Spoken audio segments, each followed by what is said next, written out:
We just interviewed Anthony. Now we're going to interview Larry Orsini. Larry actually had the distinction of being in Louisiana and Mississippi before the first trip even, and he retired accounting professor here at St. Bonaventure, and has been involved with BonaResponds from the very start, and just a great guy, personal friend, mentor, and everything else. So, Larry, thanks for coming in and talking today. You're welcome, Jim. I just want to say the floor is yours, and you can talk about whatever you want. But I guess maybe we'll start off with, you know, what do you think makes BonaResponds what it is?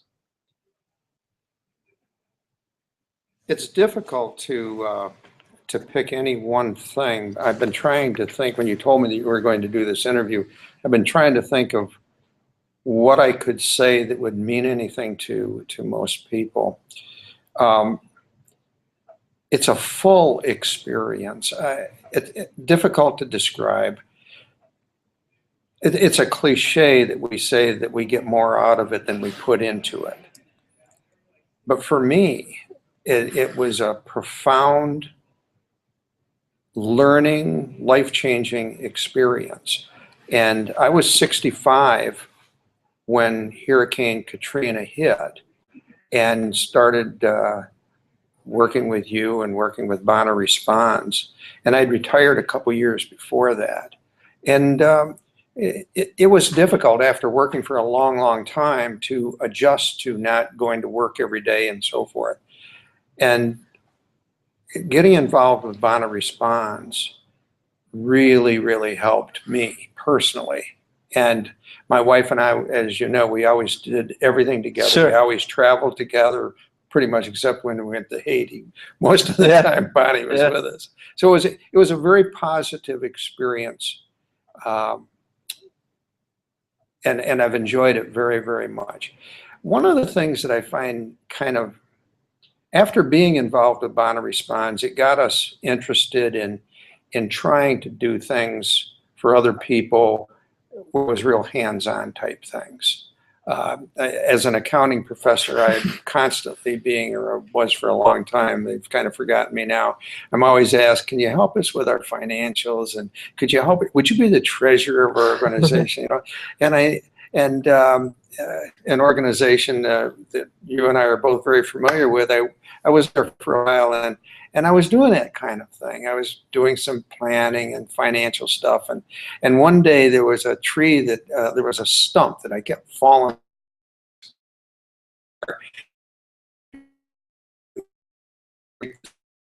The stump. I said to somebody, or I said to the guy that runs the place, out for this. Yeah. And there's nothing like helping somebody where you're really working with them in physical. Yeah. And from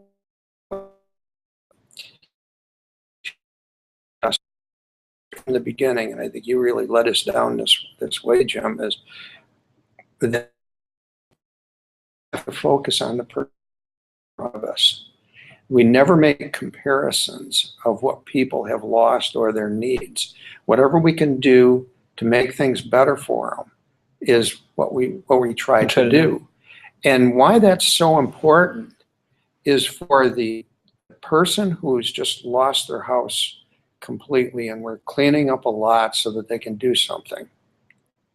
To the person here in Olean that can't get it in or out of their house because they need a wheelchair ramp, to them, that is a disaster. Right. And when we go out to do something to help that person in Olean, we have to look at it as being just as important as when we're gutting somebody's house in Haiti or wherever it is. I could not agree anymore. I totally 1,000% agree.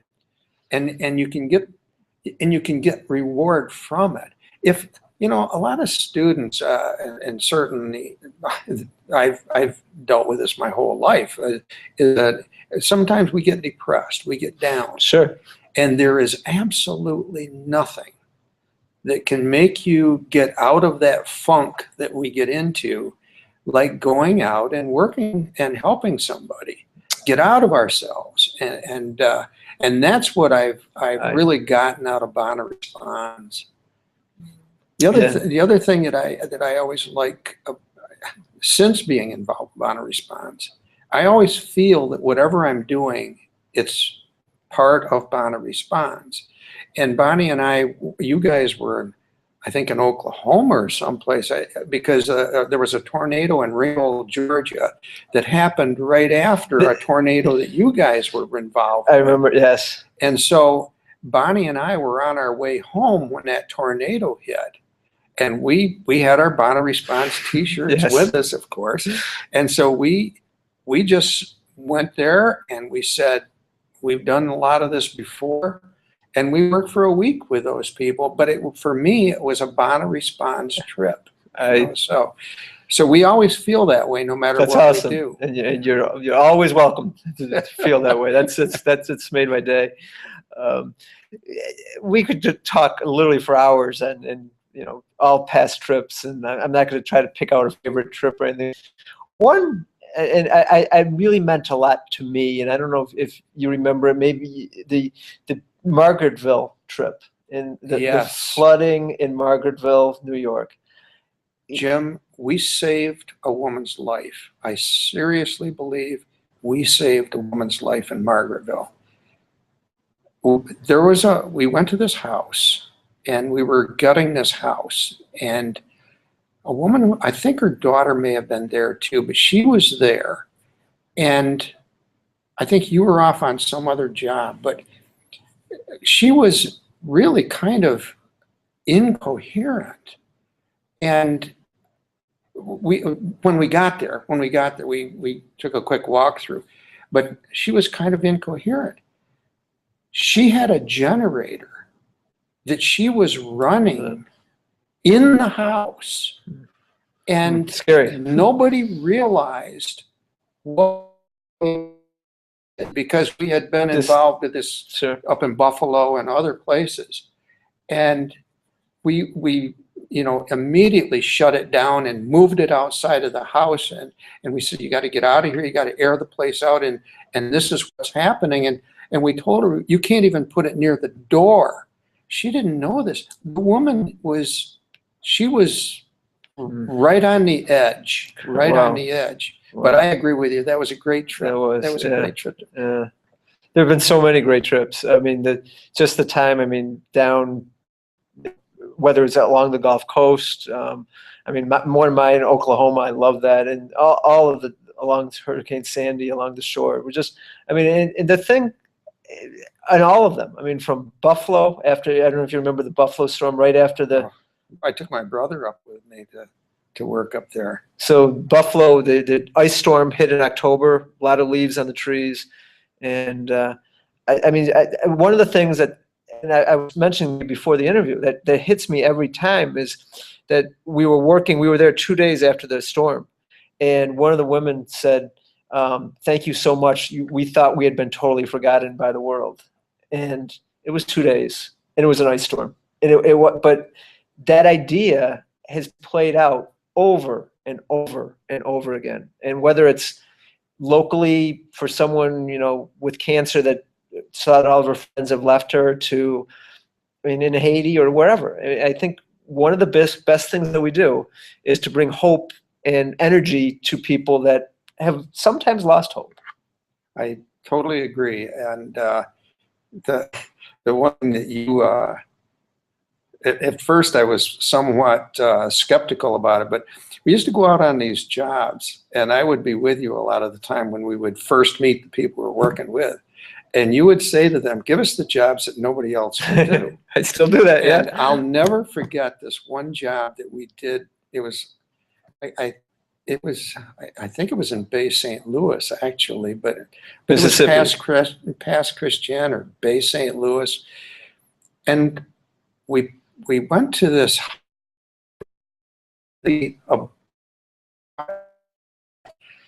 and when we stopped there, the woman came, a neighbor came across, and she said, you're not going to do that house. And I said, why is that? She said,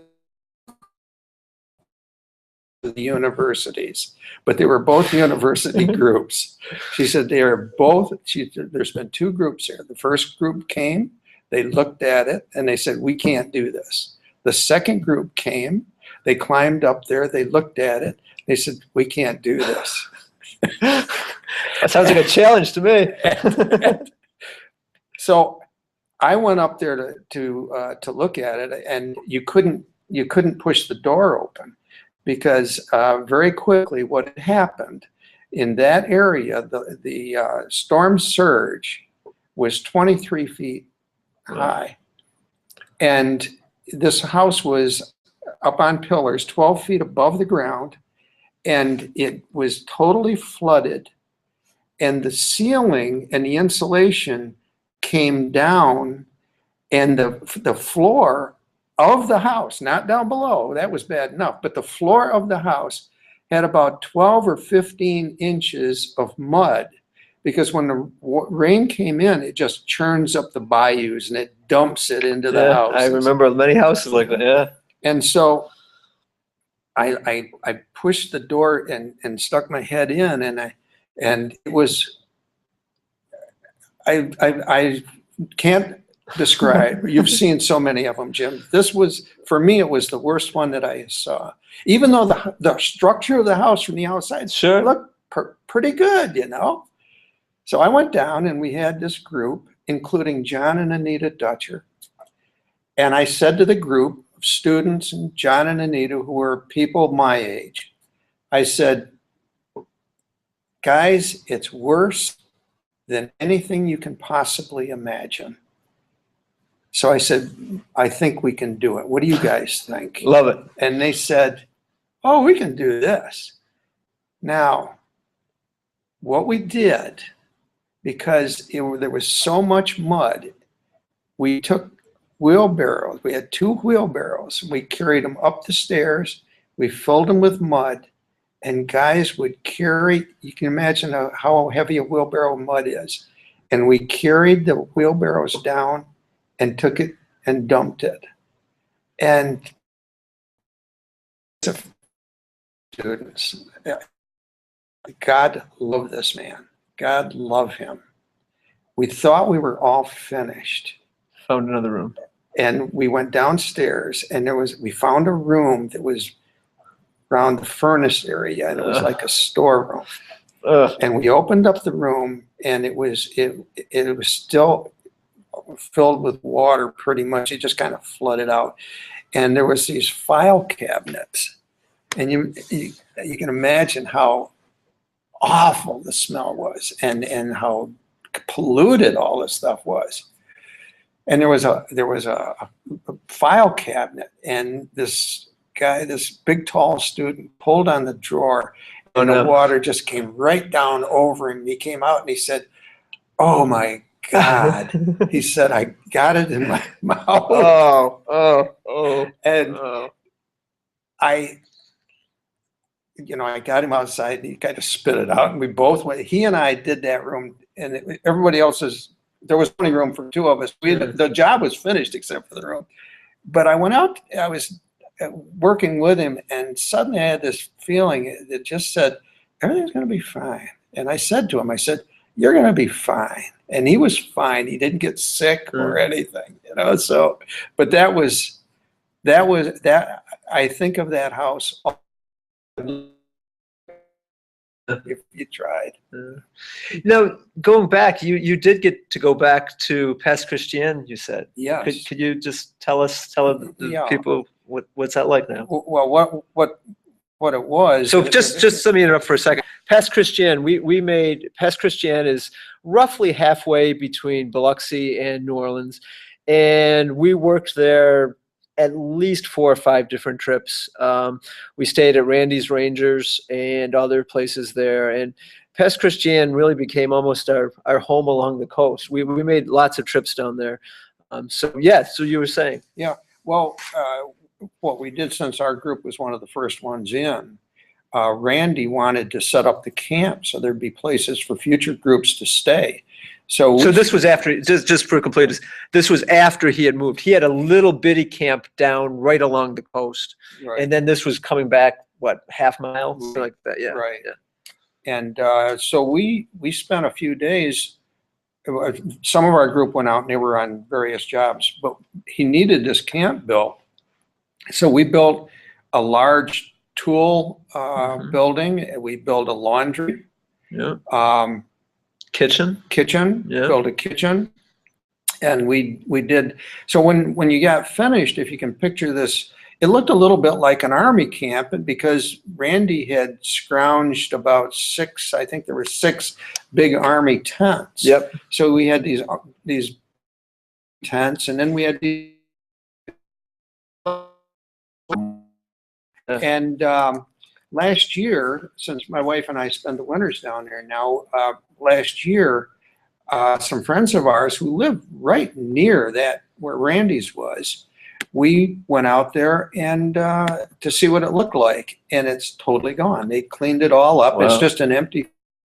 It was a very eerie feeling. Now, how many of the homes in the area are they still home? I mean, I know there an awful lot of them seemingly left when we were there. Did they ever come back or no? Or? Well, what's happened is in Pass Christian, you see huge vacant lots. Okay. Because they pretty much tore everything down. It's not an area, yes, there are some large historical buildings down there, as you know, but it's not a town per se. There's a small town of Pass Christian. Sure. And when you go into the town, you go along the beach area, you don't see a lot of destruction. You see just vacant lots, a lot of them for sale. Okay. A lot of them for sale. So when we were just talking about this, I'm just going to pull up some pictures really quickly. These are, you'll be watching in a second here. This is the trip down. Let's see if I can do this. That's me and that's John. That's John Dutcher. Yeah. Yeah. I'm not sure why this isn't sliding. Let me just jump over here. Oh, here we go. So yeah, this was the trip down and us building the village, if you want to think of it as that. Yeah, it was a village. Yeah. Yep. Yeah. Remember cooking the bagels by the heater? Hot dogs and bagels. Yeah. And spaghetti. Remember, we had to use, the only place you could buy anything was at a Family Dollar. Family Dollar General or something. One of those. Yeah. And you bought everything there. Yep. Water, food, everything. Yeah. And so my wife and some friends that she was working with cooked spaghetti for the guys one night. And they had to keep using the water over and over again. So the last spaghetti was like nothing but starch. Yeah. You know, because we didn't have enough water. Yeah. I remember she saved was it pickle juice or something? She made, I do. Yeah. That was, I mean, they've all been good trips. That was, they really were. Yeah. There's just some of and those are the army tents you were talking about. Yeah. Brings back a lot of memories. So let's just fast forward. I guess I mean, as much as this is, I would love to continue to look at the time in Pass Christian. I think one of the reasons we're doing this is just to remind people now of what it was like then. And since you were the first of us down after Katrina, and I perfectly remember, and I'm this one, but I'm told to call you. I can't honestly remember where you were going, but that you were going, and we were both looking for a place to stay, and I had found All Hands, Right. And I didn't.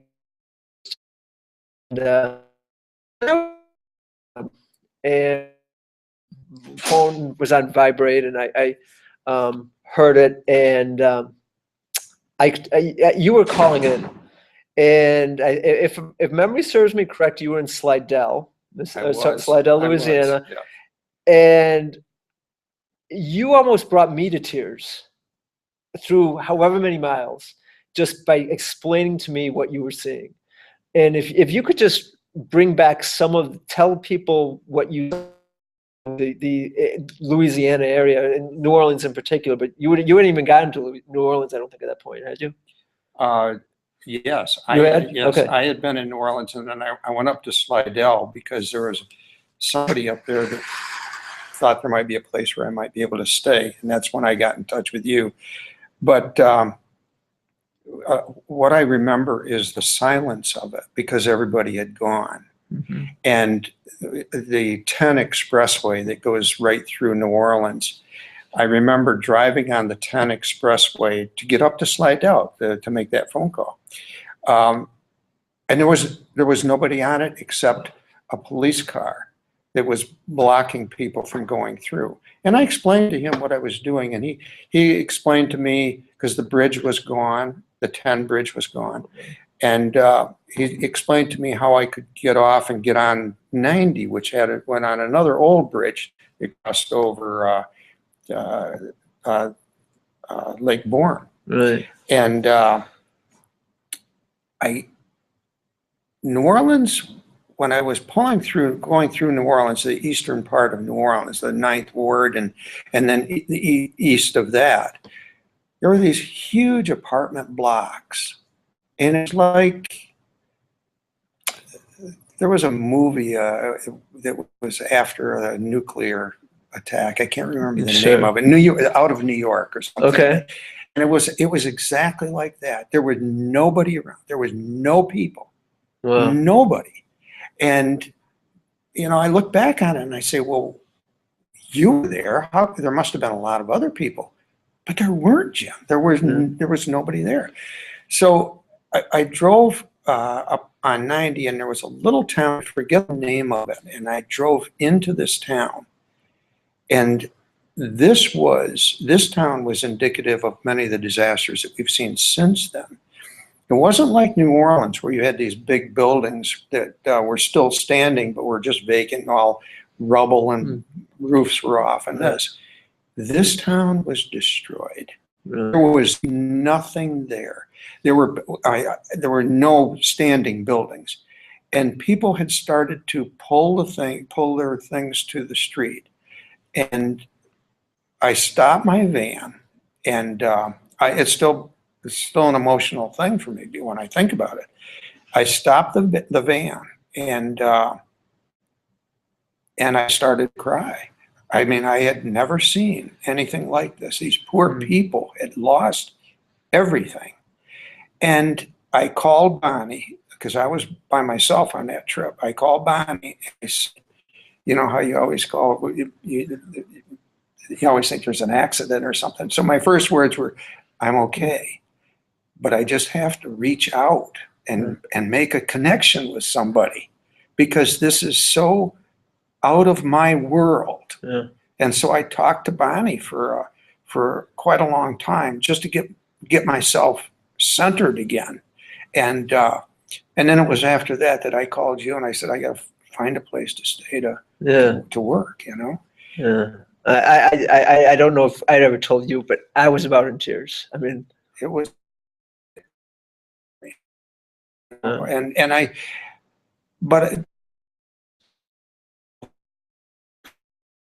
yes, you know, and you were a great teacher about this, Jim, and I know you still tell the students this. Sometimes it's just as important to sit there and talk to the person that's lost everything, because they have to tell you their story. And that's just as important as getting the mud and get the place cleaned up. Absolutely. And so Bonnie and I, over the years, we've really tried to do that. She's particularly good at that. In rural Georgia, when we were working there, we worked at a place where this man was we stopped and we said, can we help you? And he said, nope, we can handle it. And he had a rather interesting, he said, we take care of our own here. It's not like it is down south where, you know, everybody has to come in and help, and we take care of our own. He said, well, wonder where they are. I said, well, and this was out in the countryside, because we were working out in the countryside.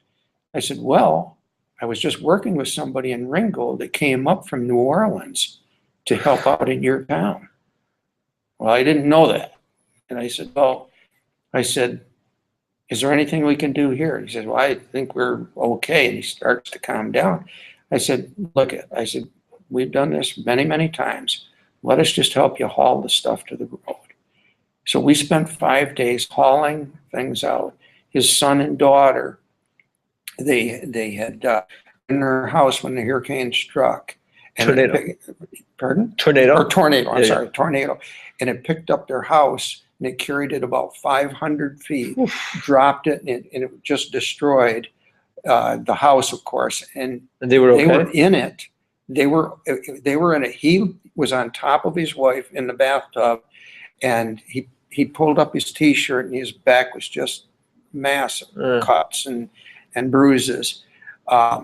So we, again, though, when we left that place, that guy that was, he said, I've never had an experience like this. I never asked for help, never expected any help. But he said, I will tell you, he says, I will help the next person. So you do make changes in people's lives. It changes their lives. These students, I can't think of anything that we could do at this university that would make better citizens of them than to have them involved in BonaResponds. It's it can have a profound impact on their lives. It has. So many of them. Sure. Sometimes it might not even hit them for a few years as to how important that experience was. It's I'm pretty much speechless. Yeah, you're right. I mean, it is, and as a way of changing people, and it happens a lot. And I hate to keep going back to the Buffalo trip, but it was so early and everything was so fresh at that point. I don't know if you remember the very first weekend we were up there. We drove up. We didn't have any tools. We didn't have any chainsaws. We picked up some bow saws, and that was basically, yeah. We pulled down, and we were working, and our algorithm was, if we saw someone working, we were going to go help them, and then we would ask them. So it would take them 10 hours to do the house, but if we have a bunch of people, we're going to be done in 45 minutes, an hour, whatever. Would they stick with us and go around? And that's always struck me as one of the most, I guess, Franciscan things that I've ever seen in my life, where we had, I don't know, 10, 15 people at the start of the day, and we had about 45 people going door to door, helping neighbor. And one of the comments I will always remember, woman who lived kitty corner from one of the other, so, right there, had lived there for 8 years and said, I have never known my neighbors at all, and here I am helping them. It's going to change my life. And always remembered that. And I think you're absolutely, it helps us, but it also helps them. And it is, I laughed before I'd ever gone down. People kept coming to me, and there was life. It's going to change your life. And I'm like, oh, life has changed your but convinced. Get over your life. But I was convinced it was just good.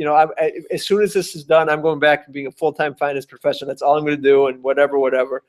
And I mean, it is at every level. I mean, from what you learn, from your different perspective on life, from you mentioned earlier about when you're down. I can flat out tell you that after my mom had died, I don't know what I would have done. I was horribly depressed, and if it hadn't been going out every weekend, it was the only thing I looked forward to.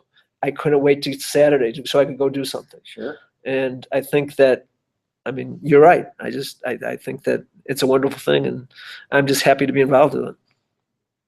So it's been a great experience, Jim. Great experience. It really has.